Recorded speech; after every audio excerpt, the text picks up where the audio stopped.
NFL, the Pro Bowl, the NC2A he was at. Any kind of sporting event, you saw this guy, all the different colored hairs. What did he have on his T-shirt?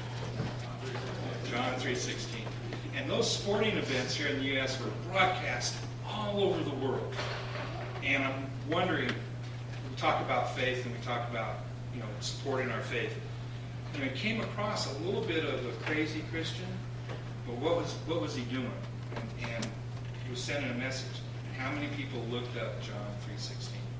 Over those years and years, he was at those different sporting events. I always thought it was kind of cool. I was trying to figure out how he got tickets to all those events, all the Super Bowls, and I said, God, I could never do that. Anyway, so I'm going to read John 3:16 and 17.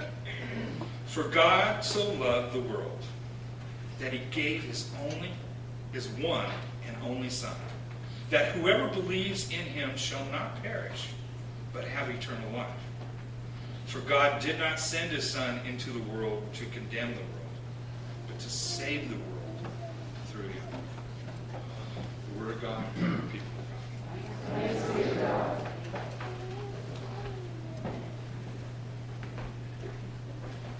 Thank you, Rainbow Man. Michael. Appreciate you, brother. This morning we're going to start probably the next 3 weeks. What I'd like to do, what I hope to do, is to present a kind of Wesleyan peek at grace. And I hope that in doing that we begin to understand ourselves as Wesleyans better in the process. I know that oftentimes we don't really understand what Wesley believed, and we're going to learn a few things about that even today. So these next few sermons are going to be kind of teaching sermons as much as anything, so bear with me on this. First of all, I want to say that we've got a lot of worldly pictures of grace, whether we want to admit it or not, and it's kind of funny that Michael kind of beat me to the punch about this, but when you think about grace just from the worldly little snapshots that we have of grace, there's all kinds of images that jump up at us just from the word grace and connecting to it. For instance, athletes who make acrobatic catches, or you can take a golf club, not like me, and can be under overhanging branches and hit a shot that hooks and clears the fairway and lands a few feet from the hole. Wow. We think of leaders under intense scrutiny and pressure when international affairs happen, and like terrorism, and then come across as in control and calm and collected in those moments of crisis. We think of the carriage and the demeanor and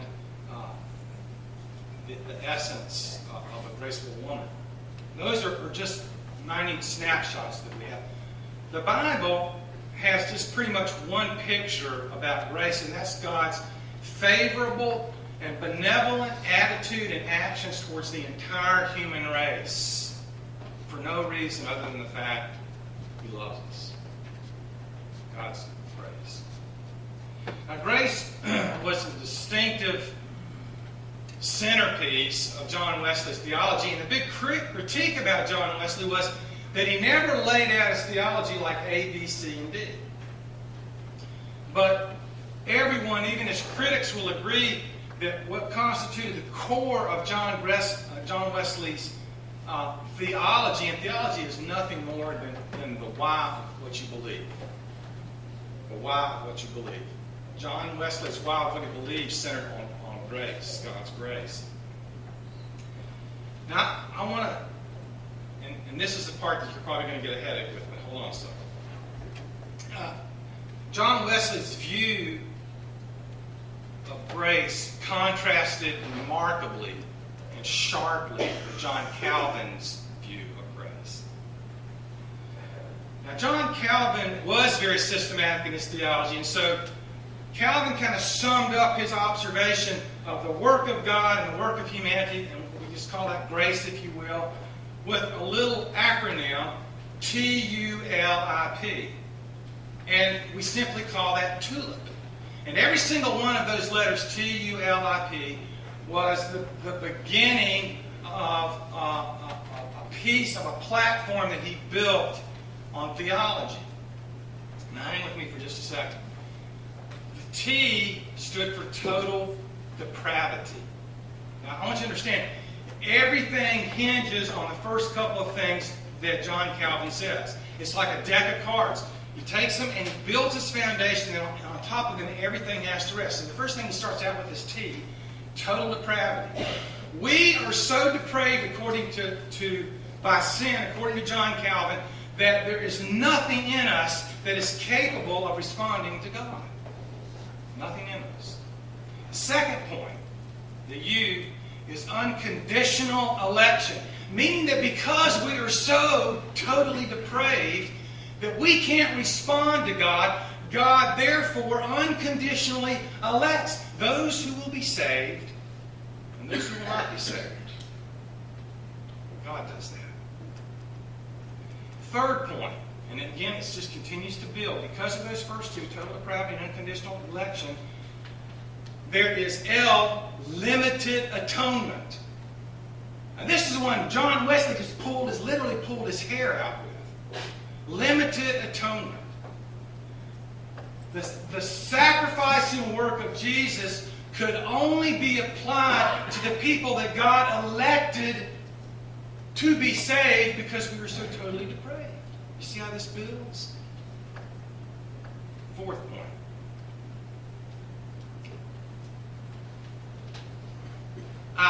Irresistible grace. Because God's decided who will respond to the limited atonement of Christ, that grace is absolutely irresistible. They couldn't refuse it because God has already determined that they're going to accept it. Last point, the P. It's called the perseverance of the saints. And literally we kind of know that as once saved, always saved. Okay? Now, Wesley believed how much of that? None of that. Not a single bit of that did Wesley believe.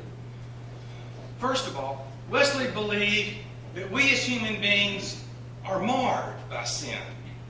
We are marred by sin. But we are not totally depraved.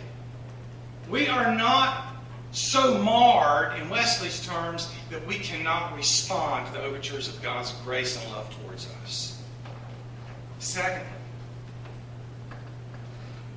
we aren't picked by God. We respond to God's love and grace. When it comes to Christ's death, Christ died for all, even though all of us will not respond and accept that.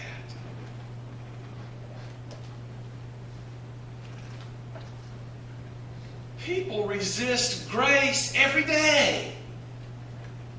You and I, even as believers, resist God's grace every day. His grace is resistible. And lastly, and I know this from personal experience, and so do you, there are people who walk away from the faith. And by their very actions, negate the blessing of God's atoning sacrifice. If that breaks your heart, I want you to know it breaks hearts of God even more. Now, we could sit here and we can argue literally years about this kind of stuff. And some of us are going to say on certain days, well, I believe this about Calvin and I believe this about Wesley. I understand that. But if I was going to try and simplify this, and I hope to make this as simple as I possibly can, as far as Calvin was concerned, everything when it came to grace depended on God and not on us. It was all dependent on God. Because God is sovereign. And if it depended on any part of human beings, then God's sovereignty was diminished somehow. And that's how Calvinists will argue it. But Wesley saw it as God's grace, as this wonderful courtship of love and favor towards us. And in order to woo us into a loving relationship with God. It couldn't have been more difficult. Everybody take a big breath. That's the worst part. We're over that, okay? What I want to do, beginning today and starting over the next 3 Sundays, is talk about 3 manifestations of John Wesley's grace. Prevenient or preventing grace, justifying grace, and sanctifying grace. Now, hear me carefully. There are not 3 graces. There's only one grace. Only one grace. There are 3 manifestations of grace. One grace. Now, we often talk in here when we say, sometimes we'll say, gifts and graces. Gifts and grace. Only gifts and only grace. Gifts and grace. God chooses to look on us with favor and act towards us with kindness before we know God. And before we are even aware of the saving work that comes to us by our faith in Jesus Christ. So we use this term, preventing or prevenient grace. John Wesley never used the term prevenient. John Wesley said preventing. Later on, scholars changed that to prevenient. John Wesley used the term preventing because he used it in that way because he didn't want any person to stand before the throne of grace and look at God and scratch their head and say, "Now, who are you?" John Wesley wanted people to understand that God would make himself known to us. So, if I use and exchange preventing and prevenient, you know we're talking about the same thing. So, prevenient grace simply means the grace that comes before. Before we know God, before we even want to know God, grace comes to us. Now, John Wesley used an analogy to compare this to prevenient grace. He used the analogy of a front porch. And it's like when, somebody comes up on the front porch, a visitor, a stranger, and the owner of the house comes out on the front porch and offers hospitality and a greeting and a warm welcome. That's how he looked at prevenient grace. Prevenient grace is that grace that comes to us and works in us from the moment of conception until the moment of conversion. And that conversion, it becomes justifying grace. We'll talk about that later. But this concept of God wooing us, the old-timers used to refer to this loving chase of God towards us as God being the hound of heaven. I just love that. And God lovingly tracks us throughout our life despite our aloofness and despite our lukewarmness to these overtures of grace that God gives to us and these advances that God makes towards us. We need to understand that the hound of heaven has pursued us ever since in creation that the Trinity got together and created human beings. If you go back to Genesis, you find these words. Let us, the Trinity speaking, Father, Son, Holy Spirit, let us make man in our image, in our likeness. So God created man in his own image. In the image of God, he created him. Male and female, he created them. And then after that, the Bible lovingly describes the fact that God can continue to pursue humanity through a string, if you will, of covenants. Now, if you want to take notes, you can. I'm just going to give you some really quick references. I'm not going to spend any time on dwell on this. There was the covenant of Noah. Genesis 9, 8 through 13. The covenant with Abraham. Genesis 12, 1 through 3. The covenant with Moses. Exodus 19, 3 through 6. A covenant with David. 2 Samuel 25, 5. The new covenant, not the covenant of Jesus, the new covenant. The covenant that Jeremiah prophesied about in Jeremiah 31, 31 through 34. And the covenant of Jesus that we all remember. We say it every time we do communion from Matthew 26 through 29. And if that wasn't enough, the Bible describes to us that even before we are born, God calls us. Isaiah 49:1. And He follows us all the days of our life. We say that every time we have a funeral here at New Salem.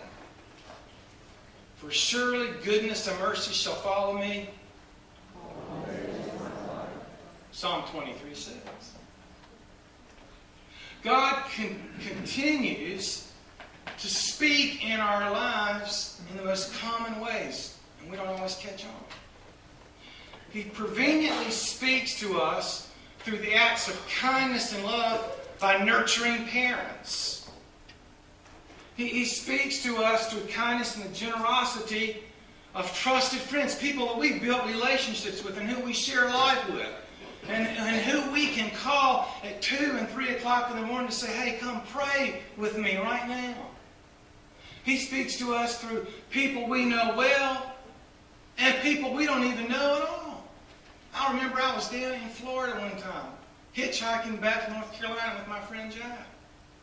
Man picked us up, an older gentleman. He took us a long ways, too. And he was about to drop us off, and he said, look, guys, he said, I just live right over here. And he said, I just need to go in and tell my wife what I'm getting ready to do. And he said, but I want to take you farther in because where I'm going to let you off, here's not a good place to get a ride here around here. So I said, I'm going to take you farther down the road. So he goes there, he talks to his wife, he comes back out. He takes us, if I remember correctly, about 10 miles farther down the road. 20 miles out of his way. Drops us off, and as we're getting ready to close the door, he reached through the window, and he gave Jack and I $5, and he says, you boys buy yourself something to eat. He didn't know us. That was God's grace. God speaks to us and to you and me continuously through creation. Through the majestic sunrises and sunsets we get to behold. We just sit back sometimes. Don't you sometimes, if you have a nice little vista or just someplace where you can see the sunset, and we just kind of wow, amazing.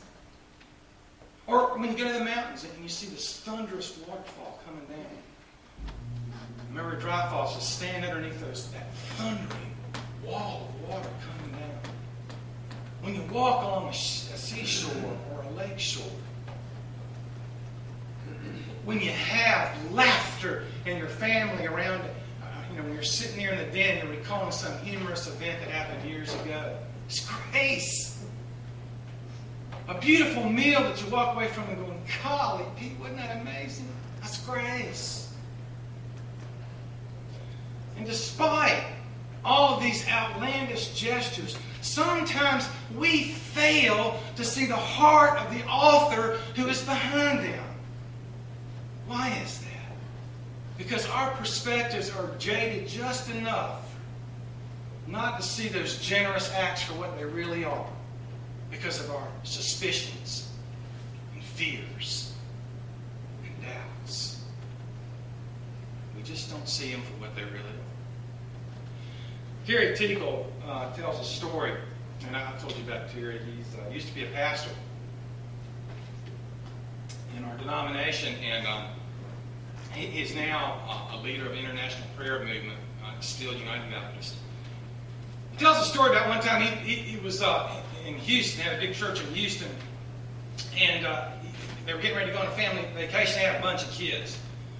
And so they're getting ready to go on this vacation, and he was trying to get out of the house and on to the highway before all the traffic ensued. He's trying to get their destination as quickly as possible.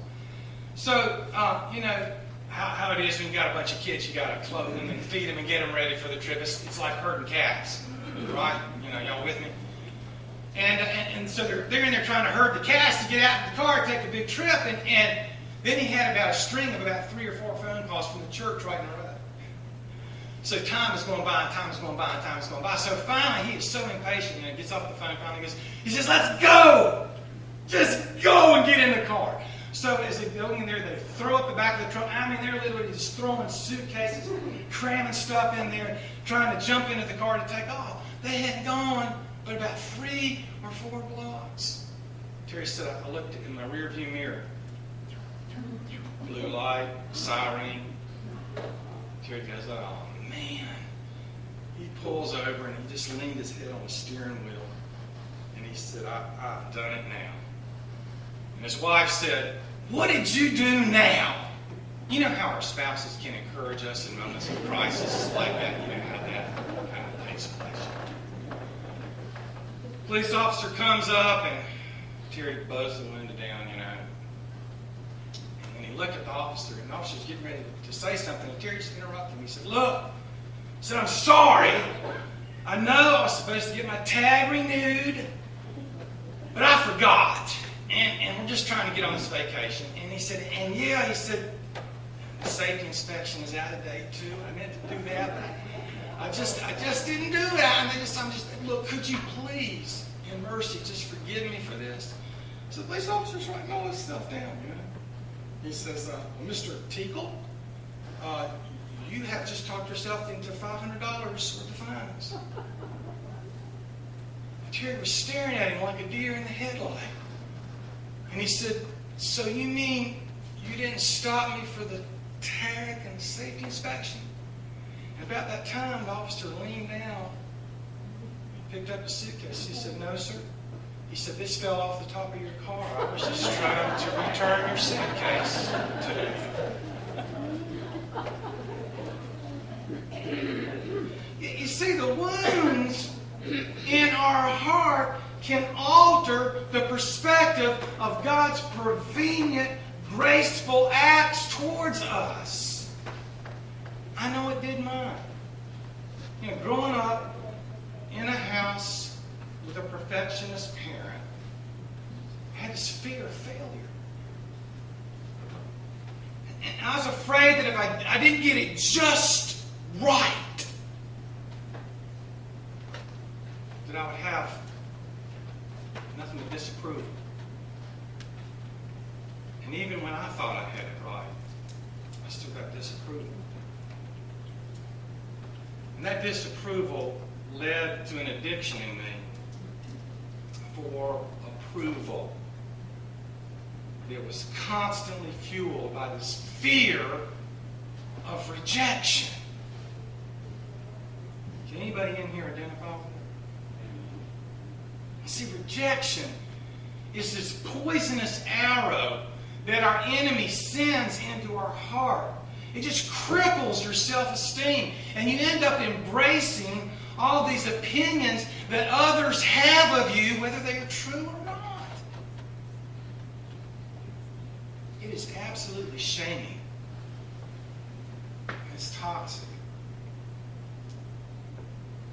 It's been said that fear is the dark room where the enemy drags us down to develop our negatives. Isn't that true? So God's ceaseless pursuit of us through His prevenient grace can remain undetected by us by these self-imposed fears and doubts and suspicions that we place on ourselves. That's the bad news. Here's the good news.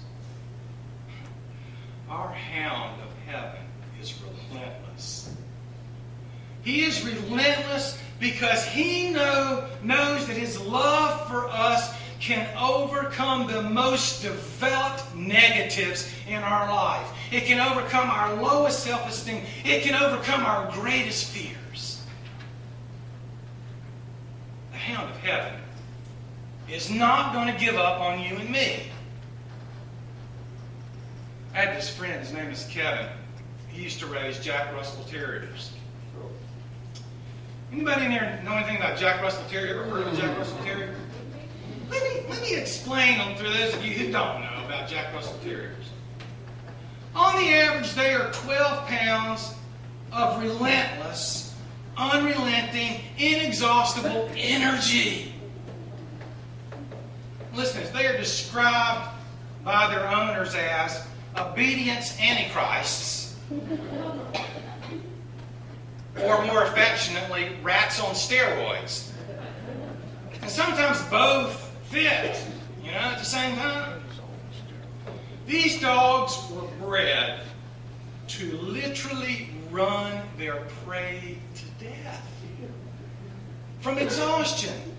They just outlasted them. Unbelievable. Now, I helped Kevin move, and he was raising them, so he had several. They hadn't quite unpacked everything. And he had one favorite. His favorite was Cody. Cody was out of his cage, actually. Cody was there in the garage with me. We're sitting there talking. We're sitting there talking, and Cody's jumping. Now we're just talking, he's jumping up and down, and up, and down, and up. And I'm talking. Finally, after about 15 jumps, I said, "How long will he do this?" And Kevin said, "I don't know. Maybe an hour. Maybe a day. Maybe a month. Till he dies, I guess." I don't know. Now, Cody had channeled all of those Jack Russell Terrier skills into chasing balls. And so, Kevin would lean back, and this was hilarious. Like he faked to throw it, and that terrier, it looked like the Tasmanian devil, just dust flying up and stuff. Just take off, and he'd be holding the ball. And then he could throw it in another direction. That dog would find it. So Kevin told me this story. He said, I tried everything. He said, I would throw it slow, I'd throw it fast, I'd misdirect it. And he said he kept finding the ball. So he said one day, he said, at dusk, he said, it was almost dark. He said, I decided I would try this little experiment on this sucker. So he said, I took 4 balls. He said, I didn't want him to have light advantage. So he said, I took it, and he said, I threw them in 4 different directions, 4 different speeds, 4 different, totally different directions. And he said, then I went in the house. He said, next morning, he said, I got up. He said, right there in front of the garage door, lined in a row, 4 balls. He found every one of them. Now listen, I know this seems ridiculous, but our God is more relentless and more persistent and more dedicated in finding us than Cody was in finding those balls. Why? Because he loves you.